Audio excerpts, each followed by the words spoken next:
One of the most popular workout routines nowadays is the push-pull leg split. When I began using it, I quickly noticed significant improvements in my physique, strength, and endurance.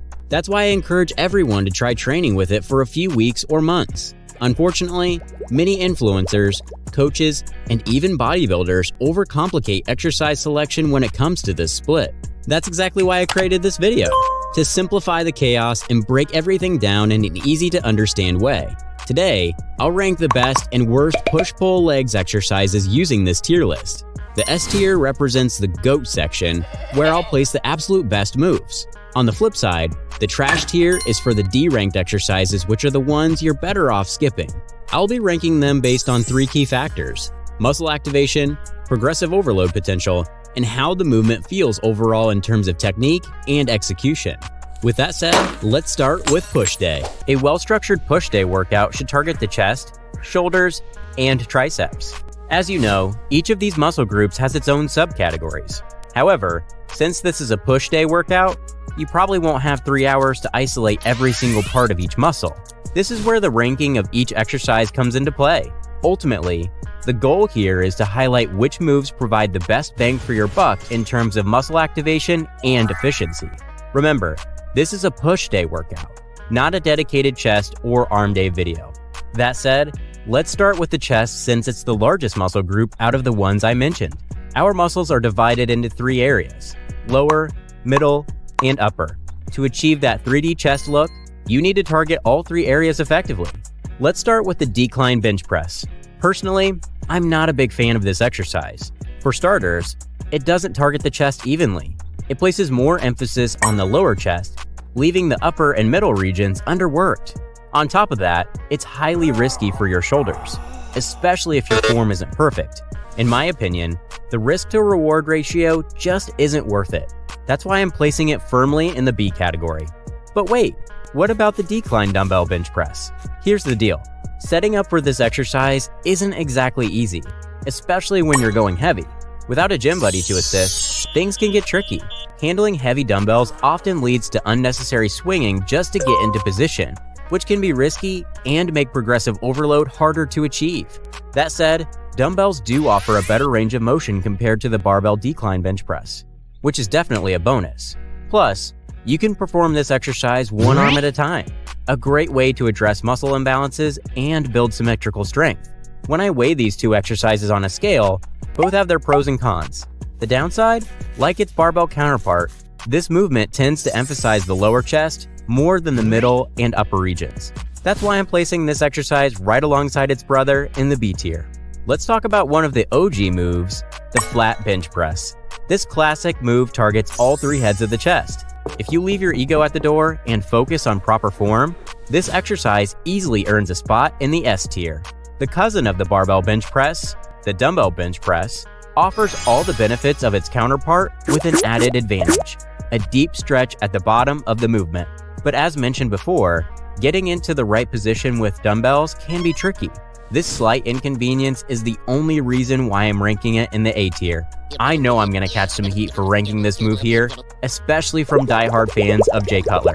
But hey, the comment section is open for debate.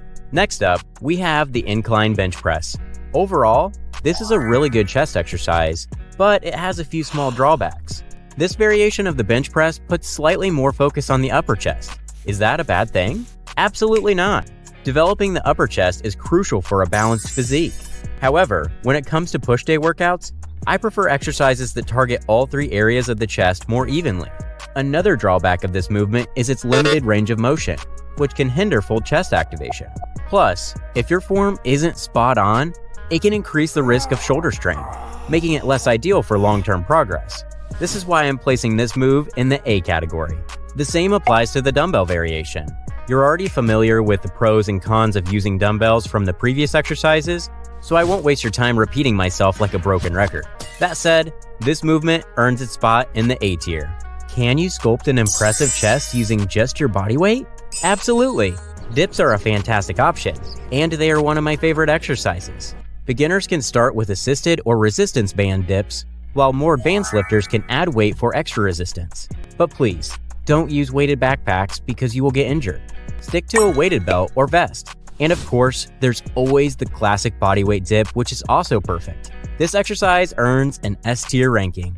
Another standout S tier bodyweight exercise for me is the push-up. You can't go wrong with it because it's effective for both beginners and advanced athletes. Just avoid using weighted backpacks or plates on your back. If you want to add resistance to your push-ups, opt for a weighted vest instead. You have a lot of variations to pick from, but my favorite one is the diamond push-up. Let me know in the comments which one is your favorite. Some chest exercises practically scream injury, and one of them is the bench chest fly. This movement places unnecessary stress on the shoulders and can also increase the risk of a chest muscle tear. Moreover, the muscle activation during this exercise is subpar. That's why we're placing it at the bottom of our list in the D section. A better alternative here would be the bench cable fly. With this exercise, you get a consistent and effective stretch in your muscles, along with plenty of variations to target different parts of the chest. For me, this is an S tier exercise. The pec deck is similar to the cable fly, but with more stability, making it easier to establish a mind-to-muscle connection. Properly adjusting the machine to your height is key to getting the most out of this exercise. Personally, I always feel a crazy pump after this move, making it one of my favorites. I'm ranking it in the GOAT section S tier. Next up, we have the landmine press. If you're aiming for better muscle activation, I recommend trying the kneeling version with both hands. However, the challenge here is that many people tend to target their shoulders rather than their chest. Additionally, this move focuses more on your upper chest. It's not necessarily a bad exercise, but it's not ideal for chest isolation. That's why we're placing it in the B section. Let's move on to the standing cable press. Honestly, I'm not a fan of this exercise, but this doesn't mean it's a bad move. I personally prefer to have my body more stable, which can be challenging with this move. Maybe I'm a little biased here, but I'm placing it in the A category. A better alternative is the seated cable press. The back support from the bench adds stability, allowing you to focus solely on your chest without worrying as much about maintaining perfect form, as you would with the standing variation.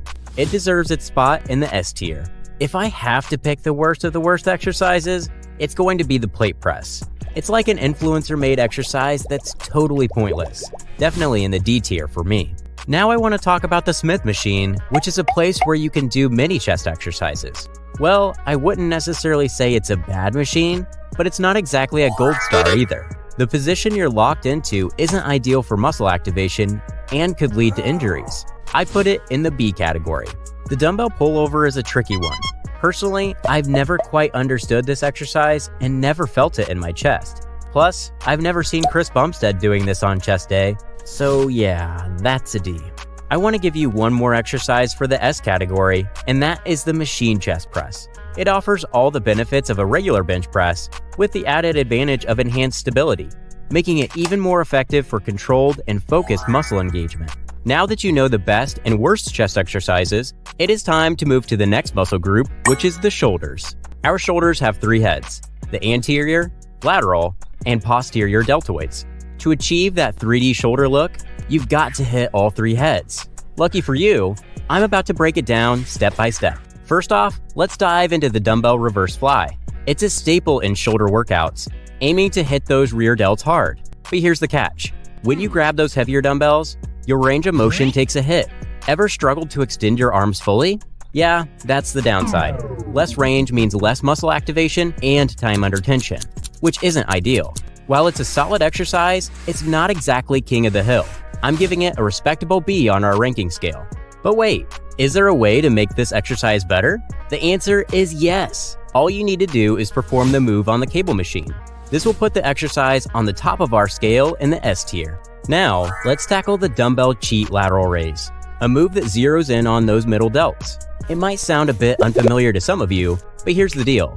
You're grabbing slightly heavier dumbbells than usual and adding a touch of momentum to your reps. Sure, it's tempting to sneak in those extra reps with a bit of momentum, but let's be real, we're not about half-hearted efforts here. So we're sliding this one right into the C tier faster than you can say cheater, cheater, pumpkin eater. Ever heard of the press out? It's like trying to open a jar with greasy hands. Technically, it works, but it's not exactly efficient. We're talking range of motion so limited it makes your grandma's Sunday afternoon walk look like a marathon. Sure, it targets the front delts and is beginner friendly, but it's far from top tier. Let's park it in the C tier and move on. If someone asked me to choose one shoulder exercise for the rest of my life, it would be hands down the barbell overhead press. This compound move is a powerhouse, hitting all your shoulder heads while giving your triceps and chest a little love too. When it comes to targeting those shoulders, this exercise takes the crown. It's an absolute must. So let's give it the honor it deserves by sliding it into the S tier. Just remember, keep that form tighter than your shoelaces. The machine version of this exercise is perfect, especially for people who have injuries or are recovering from one. Like me, unfortunately. Right now, I'm performing this variation instead of the barbell version because it causes less pain in the areas where I have injuries. The added stability of the machine also helps me focus strictly on my shoulders, making it a great alternative. The machine shoulder press is landing in the S tier next to his brother. Now maybe you're asking, what about the seated dumbbell shoulder press? This exercise is a true all-arounder, targeting multiple areas of your deltoids and serving as a fantastic overall shoulder builder. What sets it apart from the barbell press is the ability to independently control each dumbbell, forcing your stabilizing muscles to kick into high gear and potentially delivering superior results. However, it's crucial to execute this move with precision to avoid injury. While you may not be able to lift extremely heavy weights, this exercise is a powerhouse until you hit that wall. Until then, it's a must-have in your routine. That's why we're placing it once again in the S tier because, let's face it, it's an absolute GOAT. Next up, let's chat about the Cuban press. It's akin to the roller coaster ride of shoulder exercises. Sure, it's got its thrills, but that internal rotation on the descent? Not exactly shoulder friendly, my friends. Plus, the shoulder activation you're getting here is mainly from the pressing movement at the top. The rest is just fluff when it comes to shoulder activation. The risk to reward ratio? Let's just say it's firmly in the D tier territory, where the gains are as elusive as Bigfoot sightings. Something else that earns a spot in the D section is the upright row. This exercise is quite harmful to the shoulders and can lead to injuries. While it does target your shoulders, the risk to reward ratio doesn't stack up in my opinion. Can you sculpt 3D shoulders using just your body weight? The straightforward answer is yes. And the key? The handstand. But here's the catch. If you're merely kicking up into a banana handstand for a few seconds, you won't achieve much muscle activation. Now, if you're banging out wall handstand push-ups, well, my friends, that's a game changer. This vaults the exercise right to the top of our list, landing it squarely in the S section. Let's move to behind the neck press, the forbidden fruit of shoulder exercises. It's a classic, no doubt, but it's like trying to fit a square peg into a round hole. Trust me, folks, it's a risk you don't want to take. C tier with a capital C because ain't nobody has time for shoulder shenanigans. The leaning cable lateral raises are hands down one of my favorite exercises. Why opt for cables over dumbbells, you ask? It's simple. With cables, you maintain constant tension throughout the entire movement. Dumbbells, on the other hand, lose that muscle activation at the bottom. That's why I'm putting the cable in the GOAT section S tier and the dumbbells in the A section. I want to share one more fantastic bodyweight exercise that will sculpt those defined shoulders you're after. What is this exercise? Well, it's the ring pike push-up. I'm placing it in the A section. Every time I spot a guy at the gym busting out plate front raises, a part of me dies inside. Sure, if you're training for the new truck simulator, knock yourself out. But if you're not, steer clear of this exercise. It's a solid D tier move in my book. The reverse pec deck is an amazing exercise for the rear delt, and you can't really go wrong with it. The stability from the machine and stretch are insane. Just make sure you set it up properly and don't overextend your arms. This one is going straight in the GOAT category. Let's not overlook the rope face pull. Here's a pro tip. Try using 2 ropes for an added challenge. If you're new to this exercise and need more stability, you can even do it on the ground. Trust me, this one's a game changer. Let's slot it into the S tier. One more exercise that tops our list is the Z press, a unique overhead pressing movement that eliminates any assistance from your lower body. It is performed seated on the floor with your legs extended straight out in front of you. Keep in mind that this exercise requires exceptional core engagement and balance to stabilize your torso as you press the weight overhead. If you're new to training, it's best to hold off until you've built a solid foundation. However, if you have at least a few months of experience under your belt, give it a shot. It's definitely a top tier S move. Okay, now it's time for the next muscle group on our list, which is the triceps. Did you know that they make up a whopping 70% of your arm's total muscle mass, leaving the remaining 30% to the biceps? With the ocean of triceps exercises out there, it's easy to feel like a lost sailor. But don't worry, now we will simplify the chaos. Our triceps have 3 heads: a long head, a lateral head, and a medial head. For you to achieve that 3D triceps look, you need to target all 3 heads properly. And that's exactly what we're going to do now. Let's kick things off with the skull crusher. Scientifically, it's hailed as one of the top tricep exercises, targeting all 3 heads of the muscle. There are 2 variations here, lowering the bar towards your forehead or behind your head. The second option provides a deeper stretch and muscle activation. You can use an easy bar or dumbbell. The choice is yours. Now here's the scoop. While the skull crusher reigns as a triceps titan, it's not without its challenges. Many beginners struggle to nail perfect form, risking unnecessary stress on their elbows and potential injuries. That's why, in my humble opinion, it earns its place in the A category. Meet the cousin of the skull crusher, the dumbbell overhead extension. Now, while this move can offer solid muscle activation, let's talk about the risk to reward ratio. Personally, I find it leans a bit too much towards risk. This exercise puts too much unnecessary stress on your joints, which can lead to injuries. Don't get me wrong, the exercise offers perfect muscle activation, but in my opinion, there are better ones out there. I'm giving it a B. The better variation of the dumbbell overhead extension is the standing overhead cable extension. This is the crown jewel in the triceps building kingdom for the long head. It offers a deep stretch on your muscles while simultaneously putting significant tension on the triceps due to the constant pressure from the cables. A slightly better variation here, in my opinion, is the leaning overhead cable extension. You can also perform both variations with one arm at a time for better muscle isolation. When possible, I always prefer doing exercises one arm at a time. This helps me a lot with the mind-to-muscle connection. I'm definitely ranking them as S-tier movements. I bet you've been eagerly anticipating the close grip bench press, right? Well, hold on to your weights because here's the scoop. While it's a solid move, it's not exactly a triceps isolation superstar. Nope, this exercise is a bit of a multitasker, targeting your chest and shoulders too. Now, don't get me wrong, it's not a bad exercise by any means, but when it comes to triceps isolation, it's not exactly leading the charge. It's still in the game, just not taking home the gold medal. That's why we're slotting it into the B category. Let's dive into dips. No, not the nacho kind, but the exercise. Now, if this were a calisthenics video, dips would likely be stealing the spotlight. But since we're exploring both bodyweight and weightlifting exercises, I've got to be real with you, dips are landing in the A section. Here's the deal.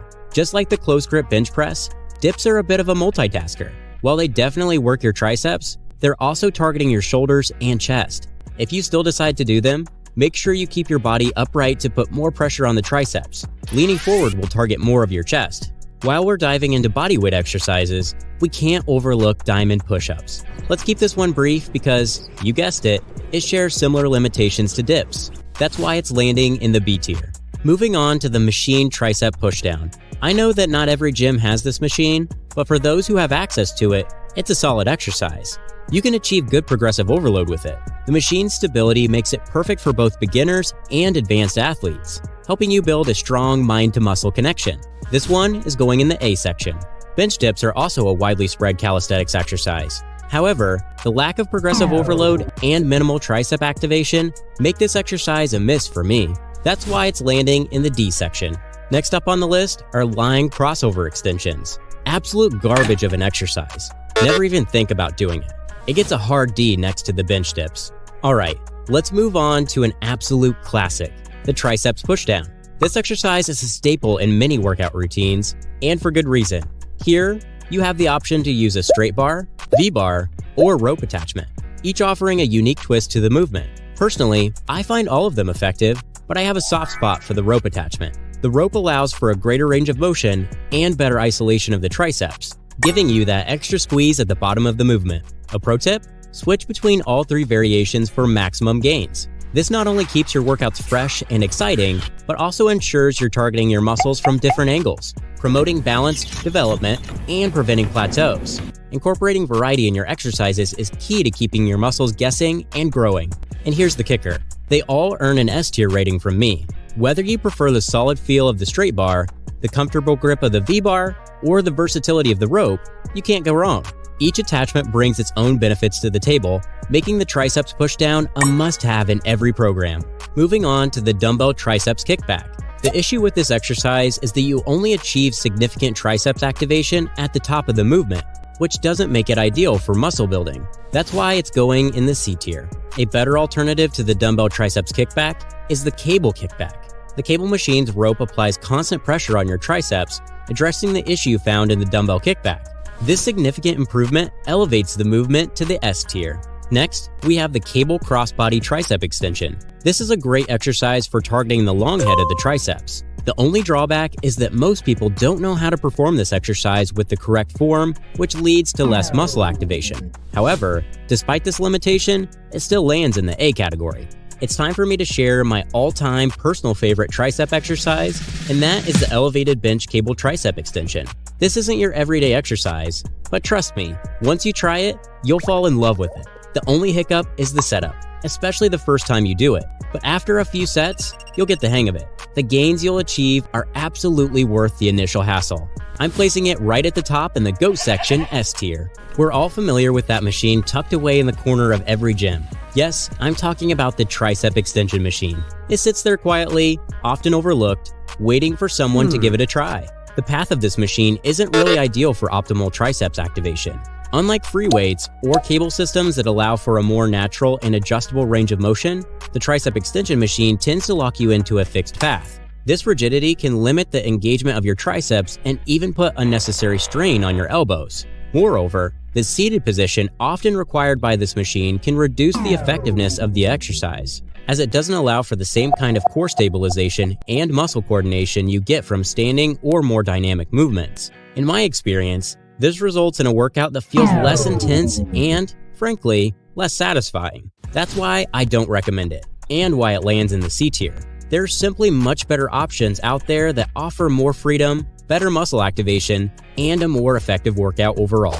Now that you know the best and worst exercises for your push day, it is time to shift gears and bring our attention to the pull day. A well-rounded pull day workout focuses mainly on the back and biceps, but I personally like to include abs as well. Each of these muscle groups has its own unique areas to target, but let's be real, you probably don't have hours to isolate every single part during a single session. That's where this ranking system becomes crucial. The goal is to spotlight the most effective exercises for maximum muscle engagement and efficiency.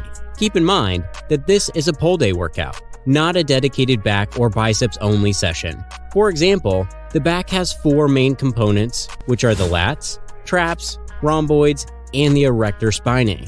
An S tier exercise is one that delivers the best bang for your buck, effectively targeting the entire muscle group or at least a significant portion of it. While we're on the back, let's kick things off with the deadlift. It's a powerful compound movement, but it's not exactly a magic bullet for your back gains. It's more of a leg-focused exercise, and for beginners, the risk of injury outweighs the benefits. That's why it's landing squarely in the C section. A similar movement, but with a lot more potential for your back gains, is the barbell row.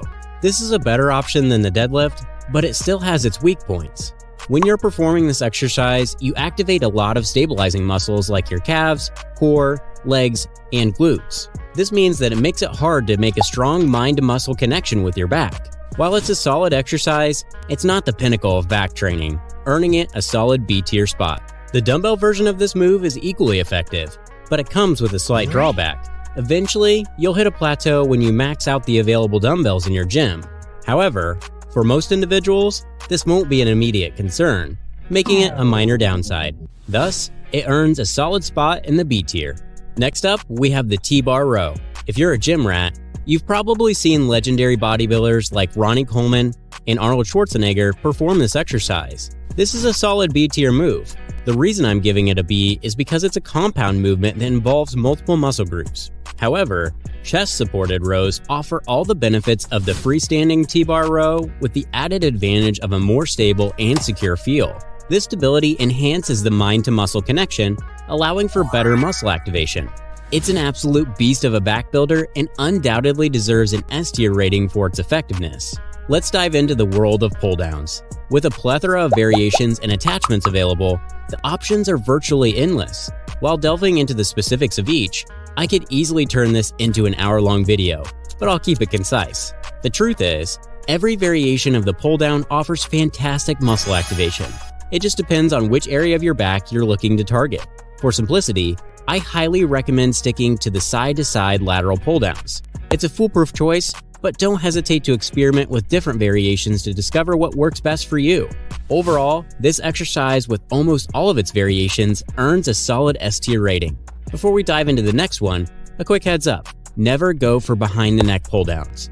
Not only do they lack muscle activation, but they're also a one-way ticket to injury city. I'd give that variation a solid D, while the others stay a hard S. Ah, the timeless classic, the pull-up. In my book, it's the absolute king of back exercises. With endless variations to choose from, if I had to crown the best one, it would be the wide pull-up. But hold your grip. Make sure not to go too wide on the bar. Sometimes I see folks stretching out their arms like they're trying to hug the sky, and that's not ideal for muscle growth. Yes, the wide pull-up is a great back exercise, but I still recommend experimenting with different variations. Please, don't be that guy who is doing the behind the neck pull-up. This variation is literally useless. It's a solid S tier for the pull-up gang without the behind the neck one. If I had to rate the behind the neck pull-up, I would give it a D-. The inverted row, a staple in the calisthenics playbook. But when we're comparing it to heavy hitters in the weightlifting world, it's got its drawbacks. Sure, it's great for bodyweight workouts, but when it comes to adding that all-important progressive overload, it falls short. Tossing on some extra weight just feels awkward, doesn't it?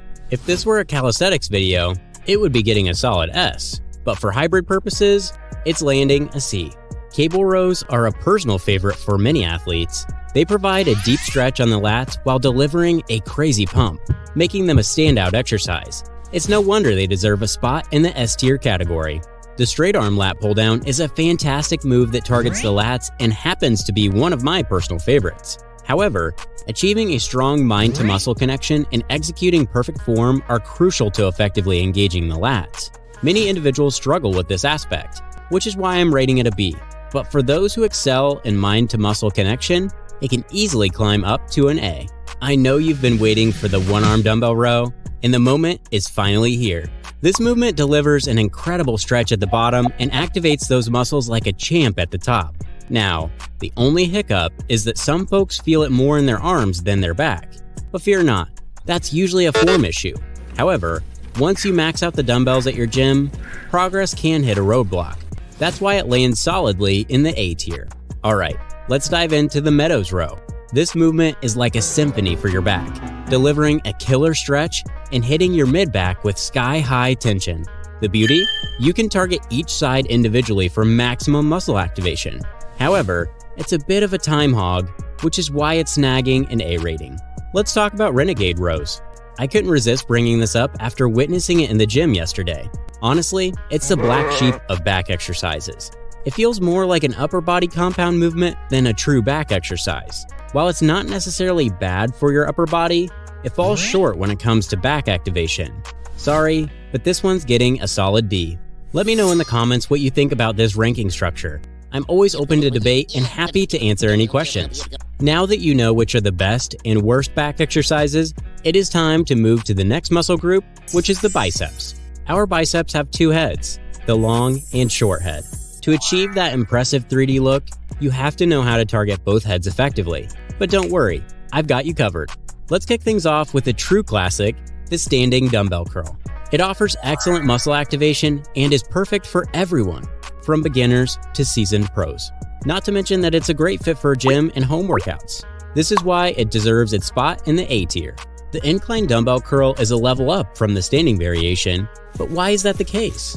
The incline bench puts your muscles in a deep stretch, and the tension you experience with this movement is incredible for muscle growth and hypertrophy. It's definitely an S tier move in any bicep workout routine. Next up, we have the dumbbell hammer curls. This exercise requires a lot of muscle activation from your forearms, which means that you can't isolate your biceps completely. While it does provide excellent benefits for overall arm development and grip strength, it doesn't target the biceps as effectively as other exercises. That is why I'm putting it in the B tier. Despite this, dumbbell hammer curls are still a valuable addition to any workout routine, especially for those looking to build balanced and functional arm strength. However, when it comes to maximizing muscle activation, the rope cable curl edges out the standing hammer curl. The constant tension provided by the cables throughout the entire range of motion enhances muscle engagement, making it better for hypertrophy. This exercise earns its spot in the A section. Ever tried the standing barbell curl? It's easily one of the top bicep exercises for maximizing muscle activation. Here's a pro tip. Opt for an easy bar instead of a straight bar. The easy bar not only improves grip, but also helps reduce shoulder and wrist strain, making your curls smoother and more effective. This small adjustment can make a significant difference in your workout experience. With its combination of effectiveness and comfort, I'm rating the standing barbell curl in the A category. How about the close grip easy bar curl? In my opinion, it is slightly better than the regular grip variation, but pretty much both of them will give you the same results. In my book, this is again A tier. Let's move on to the reverse dumbbell and barbell curls. It's important to note that these exercises heavily engage your forearms, which limits the isolation of the biceps. For those aiming for maximum bicep activation, focusing on exercises that minimize forearm involvement might be more beneficial. This is why I'm placing both of these moves in the C tier. One of my favorite bicep exercises is the Bayesian curl. Using cables provides an incredible stretch for the muscles, but the form is crucial here. To get the most out of this movement, perfect your technique. Start by placing one foot forward and make sure that you also lean forward with your body. Fully extend your arm back and focus on establishing a strong mind-to-muscle connection while performing this movement. This exercise earns its place in the GOAT section S tier for its ability to fully engage and stretch the biceps, making it a staple for anyone serious about arm development. While we're on the cable machine, let's discuss the crucifix curl. This exercise provides a good stretch for the biceps, utilizing the cable's constant tension. However, it's important to note that maintaining proper form is key to avoiding unnecessary strain on the wrists and elbows.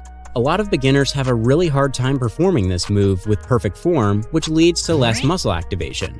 Also, this exercise doesn't target both heads of the biceps evenly.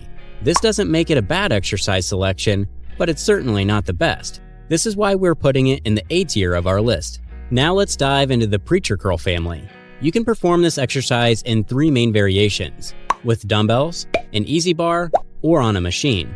Right off the bat, I want to say that all 3 variations offer a deep stretch, making them excellent for muscle activation. But let's break down the differences between them. The dumbbell variation is fantastic because it allows you to train each arm individually, leading to better muscle balance and activation. That's why it earns a spot in the S tier. With the easy bar, you can't train each arm separately, which is why I'm placing it one level below the dumbbell variation in the A section. It's still effective, but it doesn't offer the same level of individual arm focus. The machine variation of this exercise is somewhat controversial. Gyms offer various machines, but some have poor range of motion, potentially limiting their effectiveness. Therefore, I'm placing it in the A tier category. Can you build huge biceps with bodyweight exercises? Let's find out. The Australian chin-up is one of the top calisthenics exercises for the biceps. However, compared to all the weightlifting options, it's not the best out there. Without a doubt, it offers a great stretch and muscle activation, but the main limitation is progressive overload. While using a weighted vest is a great way to add resistance, this limitation places it in the B section of our ranking. If this was a calisthenics video, I was going to rank it higher. The next bodyweight exercise on the list is the chin-up. This is one of the best compound movements, period. It works your entire upper body, putting a lot of focus on those biceps. However, its biggest benefit, comprehensive muscle activation, can also be a limitation for those who prefer isolating exercises.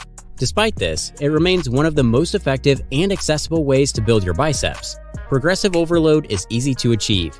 Beginners can start with resistance bands, while advanced athletes can use a weighted belt or vest. That's why I'm placing it in the A tier. But I can't say the same about the biceps push-up. Even in the calisthenics world, this exercise is just confusing to me. The muscle activation for the biceps is minimal at best. All push-ups primarily target the shoulders, chest, and triceps. That's why this exercise is going at the bottom of the list in the D section. Okay, let's move back into the weightlifting world and talk about the straight bar cable curl. You already know that everything with cables is great because they provide constant tension in the entire movement. That's why they're definitely in the GOAT section S tier. Time to move on to the next exercise on our list, the Zottman curl. In the first part of the lift, the concentric phase, their forearms are supinated, which maximizes biceps activation. However, the issue arises during the lowering part of the lift, or the eccentric phase, where bicep activation decreases. Because of this, I'm placing the Zottman curl in the B section. Oh boy, the waiter curl. I know I might stir up some controversy here, but I can't skip over this one. Honestly, I find this exercise a bit hard to swallow. There's nothing I like about it. From the lackluster muscle activation to the overall awkward feeling and performance, it earns a spot in the C tier, or even the waiter might give it a skeptical look. Let's move on to the spider curl, an excellent exercise for isolating and targeting the biceps effectively. The bench ensures proper form throughout the movement. Whether you choose dumbbells or a barbell, both variations offer great benefits and a deep stretch. In my opinion, this exercise deserves a top-tier ranking. I'm giving it a solid S. Comment below if you agree or disagree with my ranking structure. I'll be sure to answer all your questions or concerns. As I mentioned at the start of this guide, I always train my core on pull days. And now it's time to rank the best and worst ab exercises. First, you need to remove all the videos you have saved on Instagram and TikTok that are titled 5-minute ab routine or get abs in 30 days.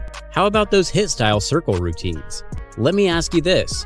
Would you jump around like a fish out of water to build your shoulders? Probably not. So why would you do a cardio-based ab workout routine? Our abs are like every other body part, and you need progressive overload to build them. The HIIT-style ab workouts are rated a D. With that out of the way, let's move on to the sit-up. This all-time classic is a great starting point for every beginner athlete, but it's also fantastic for those who are advanced. It offers a really good stretch on your core muscles, which is ideal for muscle building. You can also add weight over time, which makes them perfect for progressive overload. However, there is one problem with this move. If you have tight hips and aren't that good at mobility, you'll put a lot of pressure on your lower spine discs, which can cause an injury. That's why I'm placing them in the B section. For those who have mastered the body weight and weighted sit-up and can do 30+ reps on both, the next progression will be the elevated sit-up. Again, you can do it with your own body weight or with added weight. This variation offers more muscle activation than the regular sit-up. The only problem here is the risk of back injury, which is not high, but still exists. That's why I'm putting it in the A section. And while we're on the topic of sit-ups, we can't skip the hanging sit-ups. Or can we? This Spider-Man variation might look cool in Hollywood movies, but I personally don't recommend it. The position you're in feels and looks awkward, not to mention the risk of slipping and falling on your neck. I'm putting this exercise in the C tier. The cousins of the sit-up are crunches. In my opinion, this is a great exercise if you want to target those upper abs. A pro tip to make the move harder is to ensure you're not resting on the ground while you're in the bottom position. Make sure to stop right before you touch the ground to keep the tension high. However, there are better exercise selections out there, and this is why I'm giving it a solid B. The next move on the list is the bicycle crunch. The thing I like about this exercise is that it works your whole core, engaging both the upper and lower abs as well as the obliques, providing a comprehensive abdominal workout. However, the thing I don't like is that you can't really apply progressive overload to it, which limits its potential for long-term muscle growth and strength gains. That's why I'm placing it in the B section. Despite its limitations, it remains a solid choice for a well-rounded core routine. But before you get disappointed with all the crunch variations, let's dive into the machine crunch. This exercise is a game changer for progressive overload because you can easily adjust the weights to your current level. Plus, you'll definitely feel the burn in your core. It ticks off every checklist for a killer ab exercise, which is why it's soaring to the top of the list in the S tier. Another top crunch variation is the cable crunch. This exercise is an absolute beast when it comes to building strong and visible abs. Progressive overload is easy, making it perfect for both beginner and advanced athletes. Just ensure you're doing it with the correct form and targeting your core. Many people tend to swing their hands up and down like they're at a rock concert. If you're doing it the right way, this will be yet another S-tier exercise. Let's move on to the hanging knee raises. This is a really good and effective exercise, but only if you do it with perfect form. I always see people in the gym swinging around like those inflatable balloons you see in front of car dealerships. The only thing you need to move here is your knees, and to make sure that you have a really good mind-to-muscle connection with your core. If you're doing it with proper form, this exercise is a solid A-tier move. The boss of all hanging ab exercises is the toe-to bar. Many people think you need the flexibility of a gymnast to pull off this movement, but that's not entirely true. Sure, if you're as stiff as a wooden plank, it might seem close to impossible, but if you're average or even slightly below average in flexibility, you can definitely nail it with the right technique. This is my personal favorite exercise when it comes to abs, and it definitely deserves its spot in the GOAT section S. All of the hanging exercises I mentioned require a strong grip, which not everyone has, especially if you're a beginner. That's why I recommend doing Roman chair straight leg or knee raises. The chair offers great support for your back, which eliminates the swinging problem for most people with hanging exercises. And at the same time, you won't have to worry about grip strength. This one is going in the A tier because it's slightly downgrading the hanging variations. If you think that 1 minute passes by fast, then you've never done a plank in your life. Or at least that's what the gym memes say. I completely agree that for a beginner athlete, the plank is a challenging exercise. But for more advanced people, this move won't cut it. Did you know that the world record for a plank hold is over 9 hours? I haven't heard of someone doing hanging leg raises for 9 hours straight. That's why I'm putting this exercise in the C tier, because it's not as effective once you get used to it. Ever tried doing dumbbell side bends? If the answer is yes, I want to ask you, why? This exercise is one of the most useless ones out there when it comes to abs. In theory, it is for the obliques, but in reality, it does not activate your core the way it should.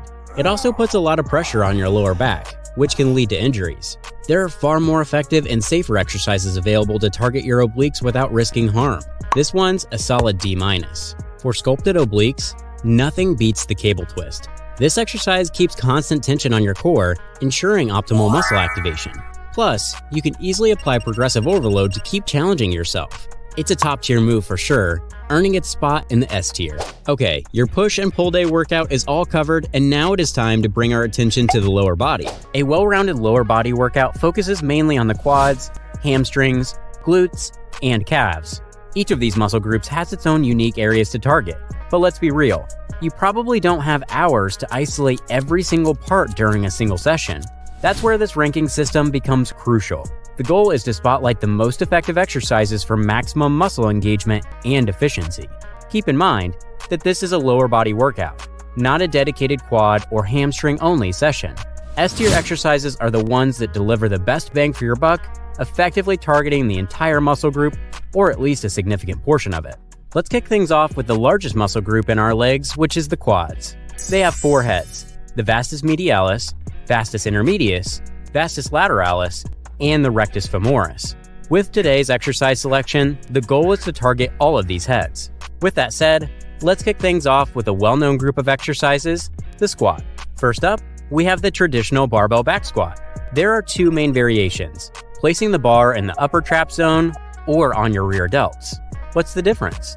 When you position the bar over your traps, your body stays more upright, targeting the quads more effectively. On the other hand, placing the bar over your delts causes your body to lean forward, activating your glutes and hamstrings as well. Since we're focusing on quad activation, we'll place the first variation in the S tier category and the second one in the A tier. How about the barbell front squat?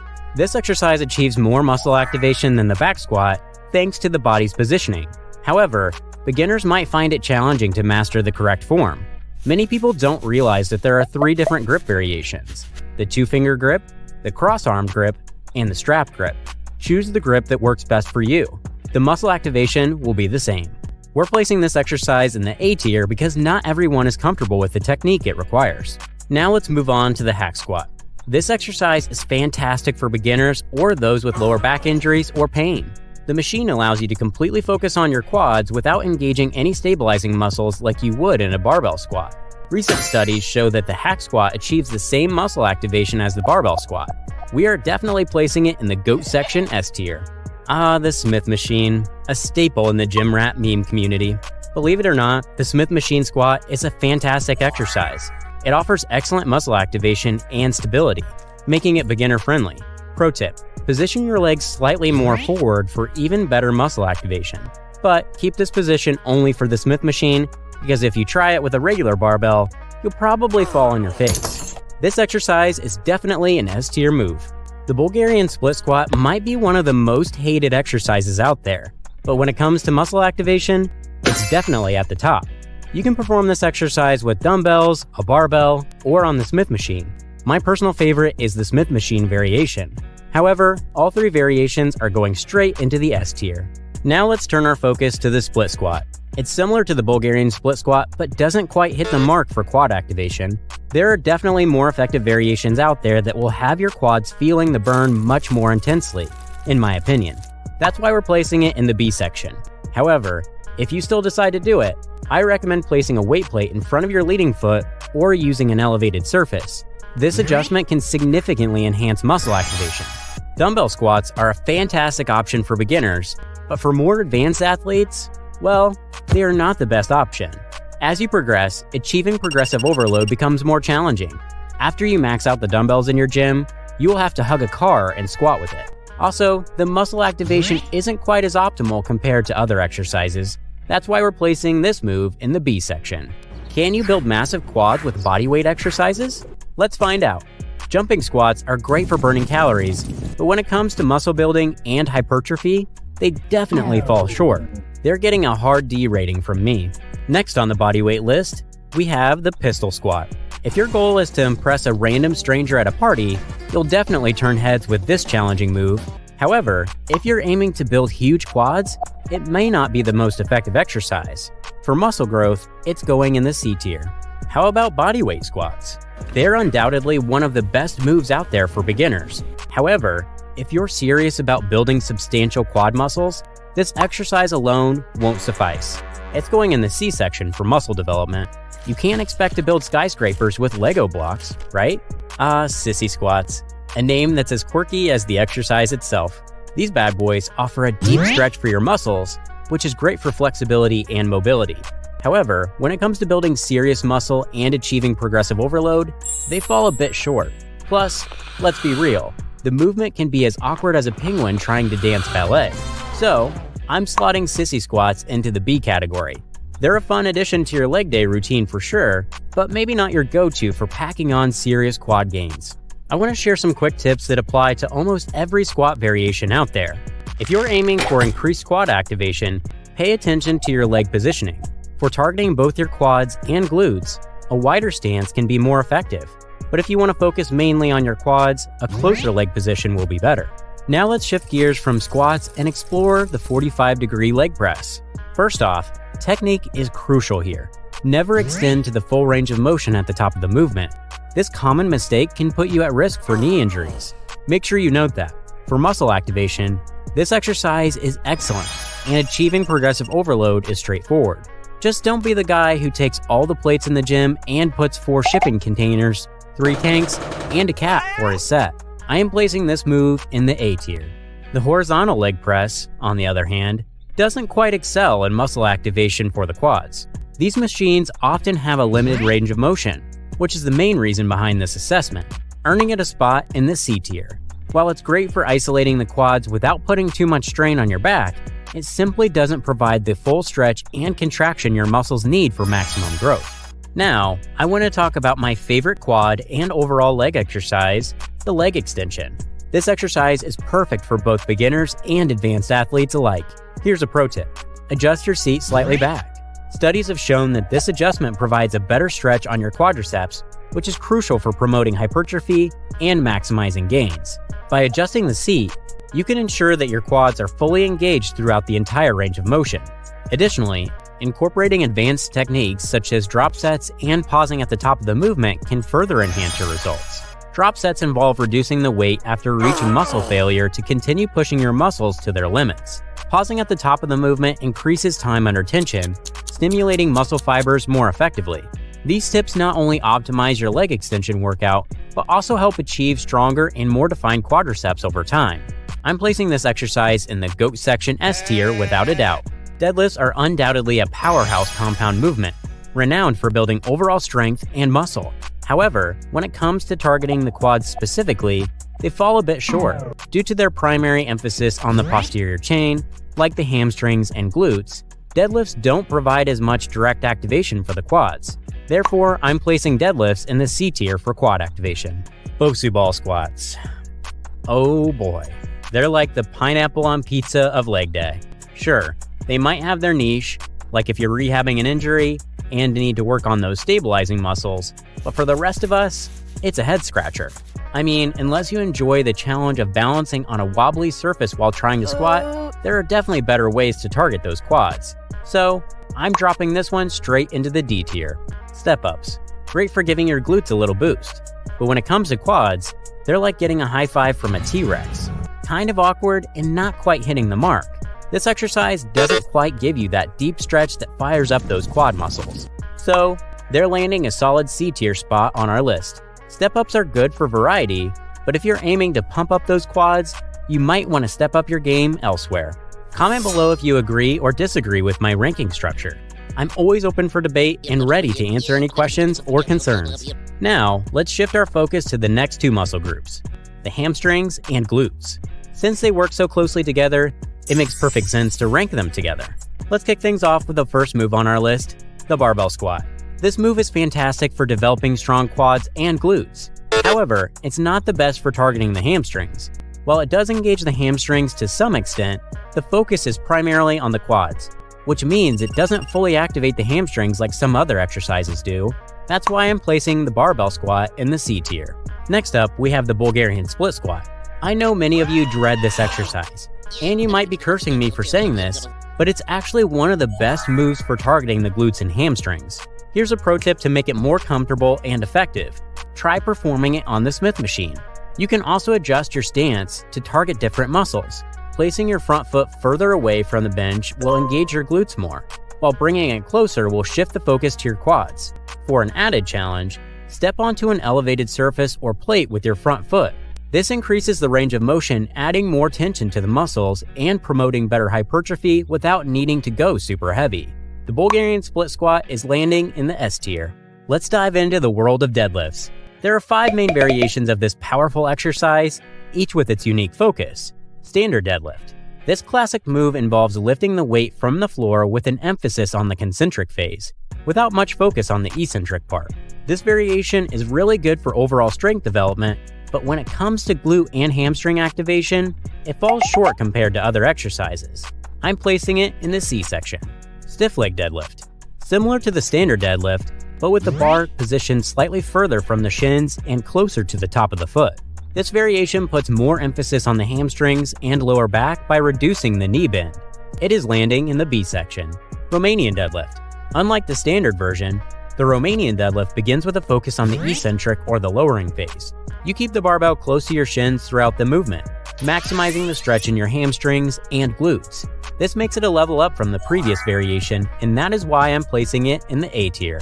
Stiff Romanian deadlift. This is a variation of the Romanian deadlift where the bar is kept away from the shins and closer to the top of the foot, similar to the stiff leg deadlift. This adjustment increases the stretch in the hamstring while minimizing knee involvement. Normally, this exercise deserves to be in the S tier compared to the previous variations. However, I will be biased here and put it in the A category simply because, in my opinion, it is a risky movement when it comes to the lower back. The sumo deadlift involves a wider stance with toes pointed slightly outward, resembling a sumo wrestler's stance. The hands grip the bar inside the legs rather than outside. This variation shifts the focus to the inner thighs, glutes, and quads, while also reducing strain on the lower back. It's especially effective for lifters with limited hip mobility or who want to target different muscle groups. When it comes to glute and hamstring activation, this variation is the worst, and it's going straight in the D tier. Alright, let's wrap up the deadlifts and shift our focus to the seated hamstring curls. While this exercise doesn't officially activate the glutes, it's one of the best moves you can do for targeting the hamstrings. Just make sure you set up the machine correctly to maximize your results and get the most out of each rep. I'm placing this exercise in the GOAT section S rank. The brother of the seated hamstring curl is the leg variation. I will keep it short for this one and put it in the S tier. I recommend every one of you add both of these moves to your leg day workouts. The muscle activation and stretch you get from this exercise is fantastic. Next on the list, we have the hyperextension. This exercise primarily targets the lower back muscles, which are responsible for extending the spine. The glutes also get a good workout, especially if you squeeze them at the top of the movement, while the hamstrings assist with hip extension throughout. However, since the glutes and hamstrings aren't the primary focus of this exercise, I'm placing it in the B tier. On the other hand, the reverse hyperextension primarily targets the glutes, especially at the top of the movement. The hamstrings are also engaged, assisting with hip extension throughout the exercise. While the lower back muscles are involved, they are typically less stressed compared to traditional hyperextensions. This makes the reverse hyperextension an excellent choice for those looking to build glute strength while minimizing strain on the spine. And that is the reason it is a level up from the previous variation, which places it in the A tier of our list. Alright, let's move on to the Nordic hamstring curl. Don't let the fact that it's a bodyweight exercise fool you. It's actually quite challenging when done with proper form. The key is to focus on controlling your movement and maintaining slow, deliberate momentum. While it might not be the most beginner-friendly exercise, it's incredibly effective for building hamstring strength, which is why I'm placing it in the A section. The glute ham raise shares similarities with the Nordic hamstring curl, but studies suggest it offers slightly better activation for the glutes and hamstrings. It places a strong emphasis on the eccentric lowering phase, making it an excellent option for building hamstring strength and reducing the risk of injury.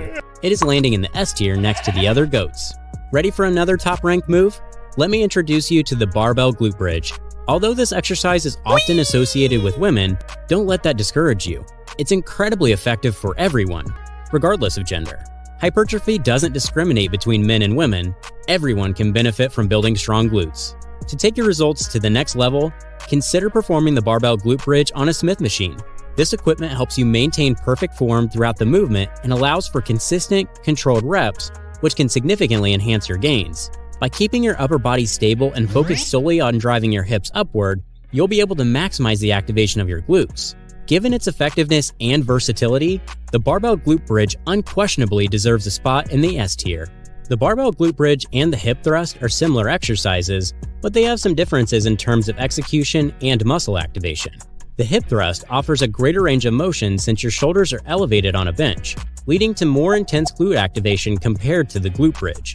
On the other hand, the barbell glute bridge is performed on the floor, which limits the range of motion but still effectively targets the glutes and hamstrings. This difference in body position influences the depth and effectiveness of the glute contraction. Both exercises are fantastic when it comes to muscle activation, and that is why the hip thrust is also going in the S tier.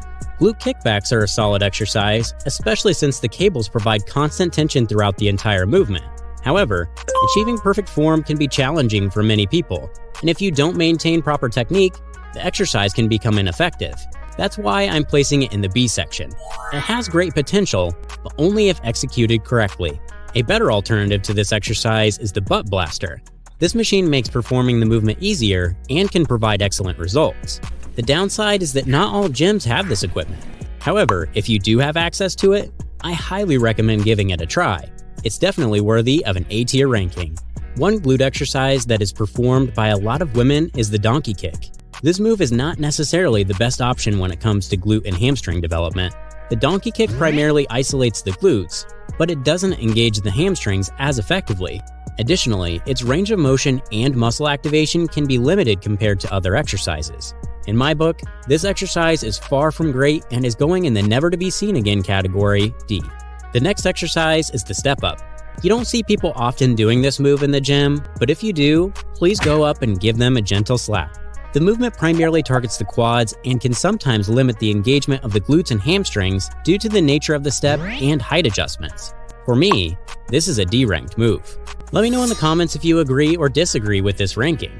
Now let's move on to the calves. I know some of you might be heartbroken to hear this, but calves are all genetics. Or at least that's what chicken leg people say. The calves are like every other muscle group in our body, and with the right exercise selection and progressive overload, it is impossible not to see results. With that said, let's kick things off with bodyweight calf raises. While this exercise can help build endurance and strengthen the foundation of your calf muscles, it's not the most effective for muscle growth. The reason is that bodyweight calf raises involve a movement similar to walking, which doesn't provide enough resistance to significantly challenge your muscles. Without sufficient resistance, your calves won't experience the level of strain needed to stimulate substantial muscle growth. However, mastering bodyweight calf raises is still valuable for improving muscle activation, perfecting your form, and preparing your calves for more intense, weighted exercises. I'm putting them in the D section. The elevated bodyweight calf raises are a slightly better alternative because they increase the range of motion by allowing your heels to drop below the level of the step or platform. This enhanced range of motion leads to a more effective stretch and contraction of the calf muscles, in particular targeting the soleus. By elevating your feet, you engage the muscles more deeply compared to standard bodyweight calf raises, which can help improve muscle activation and overall endurance. However, while elevated bodyweight calf raises offer some improvement over regular bodyweight raises, they still lack the resistance needed for significant muscle growth. This is why we're placing them in the C tier. A level-up exercise will be the one-leg elevated bodyweight calf raise, as it adds a new dimension of challenge and intensity. By performing the exercise on one leg, you significantly increase the load on each calf muscle individually, which enhances muscle activation and engages stabilizing muscles more effectively. The elevated position amplifies the range of motion, allowing for a deeper stretch and contraction of the calf muscles. This increased demand helps to build strength and endurance in each leg while also improving balance and coordination. When it comes to bodyweight variations, the one-leg elevated calf raise is definitely the top choice. However, there are even better exercises that can be performed in the gym, which we'll cover shortly, but for now, let's place this one in the B tier. To make this exercise more effective, you can hold a weighted plate or dumbbell while performing it. Adding extra weight will significantly increase the difficulty and allow you to apply progressive overload, which is crucial for muscle growth. With this adjustment, the exercise moves up to the A section. Next up, we have donkey calf raises. I might be a bit biased, but personally, I find this exercise less effective. The biomechanics are quite similar to other variations we've discussed, but I find the positioning a bit awkward and struggle to achieve a strong mind-to-muscle connection. For these reasons, I'm placing donkey calf raises in the C category. Okay, let's transition to the weightlifting world and take a look at the weighted variation of donkey calf raises. There's some controversy in the scientific community regarding this exercise. While some studies highlight its effectiveness in muscle activation, others argue that it may not be the best choice. If you are in a gym that has a specific machine designed for this exercise, it's worth incorporating it into your routine. However, if you need to set up a similar movement using a Smith machine, I would recommend skipping it due to potential setup challenges and reduced effectiveness. With that said, I'm rating the weighted donkey calf raises in the A category, but keep in mind that the availability of specialized equipment can significantly impact its overall effectiveness. One of the best calf raise exercises you can do is the standing weighted calf raise on a machine. It's easy to apply progressive overload, and the muscle activation you get from this exercise is exceptional. Without a doubt, this is an S-tier move. If you don't have access to this equipment at your gym, you can easily perform the exercise on a Smith machine. Just make sure to use an elevated surface to maximize the stretch and muscle activation. While this variation is still effective, I place it one level below the machine version because I personally feel a difference in the results. Therefore, it lands in the A category. The seated calf raises are a fantastic way to grow your calves because they specifically target the soleus muscle, which is crucial for calf development. Unlike standing calf raises that focus on the gastrocnemius, the seated position isolates the soleus by reducing knee involvement. This results in increased muscle activation, better endurance, and a more balanced calf development. Adding seated calf raises to your routine complements standing variation and promotes overall calf growth. It is landing in the GOAT section S tier. Next up is biking. For a pro tip, place the ball of your foot on the pedal to engage your calves more effectively as you push down. This exercise is going in the B category. Another cardio-based exercise that can aid in calf development is the Stairmaster. For maximum calf activation, be sure to walk on your toes. This one is also landing in the B tier. The toe farmer walk is not my favorite exercise for developing well-defined calves because it often lacks the intensity and targeted muscle engagement needed for significant growth.